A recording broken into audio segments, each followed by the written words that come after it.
Hi everyone, crypto versus স্বাগত। Cats ইউজারদের জন্য একটা মারাত্মক আপডেট আছে। ক্যাটস কিন্তু অলরেডি অ্যাড্রপ সেকশনে চলে আসছে। ওদের কিন্তু অলরেডি অ্যাড্রপ দেওয়া কিন্তু শুরু করে দিয়েছে, ঠিক আছে। অলরেডি আর কি স্ন্যাপশটের কাজটা শুরু হয়েছে। আপনারা সবাই জানেন, গত ভিডিওতে আমি জানাইছিলাম যে আপনার ক্যাটস কিন্তু স্ন্যাপশট হচ্ছে 30 তারিখে। তো 30 তারিখের আগেই ওরা আর কি আপনার উইথড্র করার সুযোগ করে দিয়েছে সবার জন্য, ঠিক আছে। এখন আর কি আপনাকে শুধু ডিপোজিট অ্যাড্রেস দিতে হবে, ঠিক আছে। পরে 30 তারিখে যখন স্ন্যাপশটটা শেষ হবে, দেন হচ্ছে আপনাদের আর কি কত মেইনলি আপনি কত টোকেন পাইছে সেটা আপনাকে দেখাই দিবে, ঠিক আছে। এই অ্যাড্রপ সেকশনে আপনি যখন আসবেন তখন আপনাকে দেখাই দিবে যে আপনি মেইনলি কত পাইছেন। আপাতত খুবই ইম্পর্টেন্ট এটা আপডেট, যেটা হচ্ছে আপনি এখনও কিভাবে এখানে এলিজিবল হইতে পারেন, ঠিক আছে। অনেকেই আছে কিন্তু এখানে নট এলিজিবল হচ্ছে, শুধুমাত্র নট এলিজিবল হচ্ছে। কারণটা কি এবং এখনও কি করলে পরে আপনি এলিজিবল হইতে পারবেন সেই বিষয়টা আমি ক্লিয়ার করি, ঠিক আছে। প্রথম বিষয়টা, যদি আপনি ওজি পাস না নেন আপনি নট এলিজিবল। আপনি যদি একটাও ট্রানজ্যাকশন না করেন আপনি নট এলিজিবল। আর লাস্টে হচ্ছে এটা টাস্ক আমি বিস্তারিত বলতেছি। সো প্রথমত হচ্ছে আপনার এখানে যে মেনশন করা আছে যে 3টা টাস্ক, এখানে যে 3টা টাস্কের কথা বলা আছে, 3টার মধ্যে যে কোনো একটা হলেও আপনার অ্যাকাউন্টে করা থাকতে হবে, তাহলে আপনি এখানে এলিজিবল। যদি বাই চান্স কেউ এই 3টা টাস্কের মধ্যে এখনও একটাও না করেন, আমি আপনাদের সতর্ক করে দিই, আগে টাস্কটা কমপ্লিট করেন, দেন হচ্ছে আপনি উইথড্র দেন। হ্যাঁ, এতে করে আপনি এলিজিবল থাকবেন। বাট আপনি যদি এই 3টা টাস্কের মধ্যে একটাও যদি কমপ্লিট না করেন, আগেই উইথড্র দিবার যান, তাহলে কিন্তু আপনাকে কিন্তু নট এলিজিবল করে দেবে, ঠিক আছে। দ্যারফর বি কেয়ারফুল, ঠিক আছে। সো আমি আপনাদের বিষয়টা ক্লিয়ার করি। সেক্ষেত্রে আপনি যদি এখন চান, তো যদি আপনার অ্যাকাউন্টে অনেক পয়েন্ট থাকে সেক্ষেত্রে আপনি ওজি পাসটা নিতে পারেন, ঠিক আছে। ওজি পাসটা নিতে পারেন কারণ এতে আপনারই বেনিফিট হবে, ঠিক আছে। আর যদি আপনার অ্যাকাউন্টে কম ব্যালেন্স থাকে অর্থাৎ কম পয়েন্ট থাকে, সেক্ষেত্রে আমি সাজেস্ট করবো আপনি ওজি পাসটা না নিয়ে আপনি ডেইলি একটা ট্রানজ্যাকশন করবেন। এখন ডেইলি ট্রানজ্যাকশন কি, ওজি পাস কি, এই বিষয়গুলো জানতে হলে আমার আগের যে ভিডিওগুলো আছে ক্যাটস নিয়ে, সেই ভিডিওগুলো আপনাদের দেখতে হবে। অ্যান্ড ফাইনালি, যদি আপনারা উপরের ওজি পাস কিংবা ডেইলি ট্রানজ্যাকশন করার মতো অ্যাবিলিটি না থাকে, শেষ একটা উপায়, সেটা হচ্ছে মিনিমাম 5জন ফ্রেন্ডকে ইনভাইট করতে হবে, ঠিক আছে। 15টা টাস্ক আপনার অ্যাকাউন্ট কমপ্লিট থাকা লাগবে। আর হচ্ছে 5টা আর কি ক্যাটের ছবি আর কি আপলোড দিয়েছেন, ঠিক আছে। এতদিন তো অবশ্যই আপলোড দিয়ে দেওয়ার কথা। যদি এরকম এই ক্রাইটেরিয়া মেনটেন করতে পারেন, তাহলে আপনি ওজি পাস কিংবা ট্রানজ্যাকশন ছাড়াও আপনি এখানে কিন্তু এলিজিবল হইতে পারেন, ঠিক আছে। আমি বারবার বলছি, কিন্তু আপনাদের অবশ্যই এই 3টা টাস্কের যে কোনো একটা টাস্ক আগে কমপ্লিট করে শিওর হইতে হবে, দেন হচ্ছে আপনি অ্যাড্রেস সাবমিট দিবেন, আদারওয়াইজ কিন্তু আপনি নট এলিজিবল হয়ে যাবেন, ঠিক আছে। সো এখন হচ্ছে আপনাদের প্রসেসটা দেখাবো কীভাবে আর কি আপনি উইথড্র করবেন।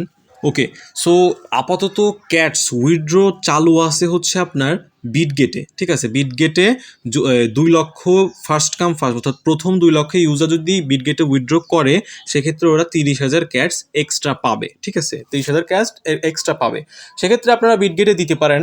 আর বাদ বাকি যেগুলো আছে, যেমন get.io, বাইবিট আর হচ্ছে কুকয়েন, এদের মধ্যে এখনও আর কি ডিপোজিটটা স্টার্ট হয়নি, ঠিক আছে। আপনারা চাইলে পরবর্তীতে get.io, বাইবিট কিংবা কুকয়েনও উইথড্র দিতে পারেন, সমস্যা নেই, একদম সেম প্রসেস হবে। তবে সেক্ষেত্রে এখন যেহেতু বাইবিটটা আগে আসছে, ঠিক আছে, আপাতত এখন খোলা আছে, আপনারা বাইবিটও করলে বিটগেটেও কিন্তু করতে পারেন, ঠিক আছে। সো আমি আপনাদের প্রসেসটা দেখে কীভাবে বিটগেটে উইথড্র করবেন। সো এখানে আপনারা প্রথমত অ্যাড্রপ সেকশনে আসবেন। অ্যাড্রপ সেকশনে আসার পর এখানে হচ্ছে দেখেন, এখানে হচ্ছে এটা হচ্ছে জাস্ট ক্যালকুলেশন এখনও চলতেছে। এখান থেকে হচ্ছে আপনারা এই এক্সচেঞ্জের এখানে আর কি ক্লিক করবেন, যে এখান থেকে হচ্ছে বিটগেট সিলেক্ট করবেন। আমি আবারও বলতেছি, যদি আপনাদের বিটগেট পছন্দ না হয়, আপনারা 1 থেকে 2 দিন ওয়েট করেন, সেক্ষেত্রে get.io, বাইবিট, কুকয়েন 3টায় চলে আসবে। আপাতত যেহেতু বিটগেট খোলা আছে, আমি আপনাদের প্রসেসটা দেখা দিই, ঠিক আছে। সেখানে বিটগেটের উপর একটা ক্লিক করবেন ফার্স্টে। দেন এখানে হচ্ছে এখানে একটা বিষয়, যদি আপনার বিটগেট অ্যাকাউন্ট না থাকে, সেক্ষেত্রে আপনি একটা বিটগেট অ্যাকাউন্ট খুলে নেবেন। বিটগেট অ্যাকাউন্ট কীভাবে খোলে আপনারা ইউটিউবে অনেক ভিডিও পাবেন, দেখিয়ে নিয়ে খুলে নেবেন। আর যদি থাকে তাহলে এখানে আই হ্যাভ ইটের উপর একটা ক্লিক দিবেন। দেন এখানে হচ্ছে ফার্স্টে হচ্ছে আপনার বিটগেটের ইউআইডি দিতে হবে, আর হচ্ছে ক্যাটসের ডিপোজিট অ্যাড্রেসটা দিতে হবে, ঠিক আছে। সো আমি আপনাদের দেখাই দিই এইগুলো আপনারা কোথায় পাবেন। প্রথমত হচ্ছে আপনার বিটগেট অ্যাকাউন্টে চলে যাবেন। সো বিটগেট অ্যাকাউন্টে আসার পর এখানে যে এই আইকনটা দেখতে পাচ্ছেন, এই আইকনের উপর একটা ক্লিক করবেন। এখান থেকে হচ্ছে এই যে দেখেন, এখানে ইউআইডি কিন্তু শো করতেছে, ঠিক আছে। সো ইউআইডির উপর ক্লিক করে ধরে রাখবেন, দেখবেন কপি হয়ে গেছে, ঠিক আছে। সো এই ইউআইডিটা হচ্ছে আপনি বসাবেন কোথায়, এই মাঝখানে যে ইউআইডি এখানে আছে, এই ইউআইডিটা সেখানে আছে পেস্ট করে দিবেন, ঠিক আছে। সো এই গেল ইউআইডির কাজ, ঠিক আছে। সো এরপর হচ্ছে আপনি এই ক্যাটসের যে ডিপোজিট অ্যাড্রেস, এটা কোথায় পাবেন, এটা আমি আপনাদের দেখাই দিই। এটার জন্য আপনারা আবার চলে যাবেন বিটগেট অ্যাকাউন্টে। আসার পর হচ্ছে এখানে অ্যাড ফান্ডসের উপর ক্লিক করবেন, দেন ডিপোজিট ক্রিপ্টো, এখানে হচ্ছে সার্চ দিবেন ক্যাটস, ক্যাটস দিয়ে সার্চ দেবেন, দেখবেন ফার্স্টে এই যে ওদের লোগো কিন্তু চলে আসবে প্রথমটা। দেন ক্যাটসের উপর ক্লিক করবেন, এখানে হচ্ছে আপনাদের এই উইথড্র অ্যাড্রেস দিয়ে দিবে, এখানে যে অলরেডি উইথড্র অ্যাড্রেস দিয়ে দিছে, ঠিক আছে। সেখান থেকে আর কি আপনারা এই যে সাইডে যে বাটন আছে এখানে আছে উইথড্র অ্যাড্রেসটা কপি করে নেবেন। কপি করে আবার চলে যাবেন হচ্ছে আপনার ক্যাটসে এসে এখানে উইথড্র অ্যাড্রেসটা দিয়ে দিবেন, ওখান থেকে দিয়ে এখানে সেন্ড বাটনের উপর ক্লিক করবেন।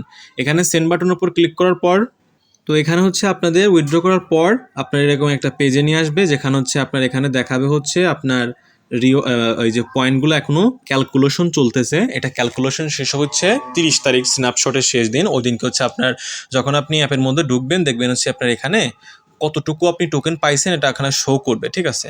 আর এখানে আপনার অ্যাড্রেসটা আপনি দেখতে পারবেন, ঠিক আছে। সো এই হচ্ছে কাজ। সেক্ষেত্রে আপনার যদি অ্যাড্রেস ভুল হয় আপনি কিন্তু এখানে ক্লিক করে কিন্তু পরে অ্যাড্রেস চেঞ্জও করতে পারবেন, তবে অবশ্যই কিন্তু এটা আপনার 30 তারিখের আগে করতে হবে, ঠিক আছে। সো এই ছিল হচ্ছে মোটামুটি আপডেট। আই হোপ সব কিছু ক্লিয়ার করতে পারছি ভিডিওতে, ঠিক আছে। যতটুকু আপনাদের বোঝানোর দরকার বোঝাতে পারছি। সো ধন্যবাদ সবাইকে। ভিডিও ভালো লাগলে লাইক, কমেন্ট, শেয়ার আর একটা সাবস্ক্রাইব এরকম ভিডিও পাওয়ার জন্য।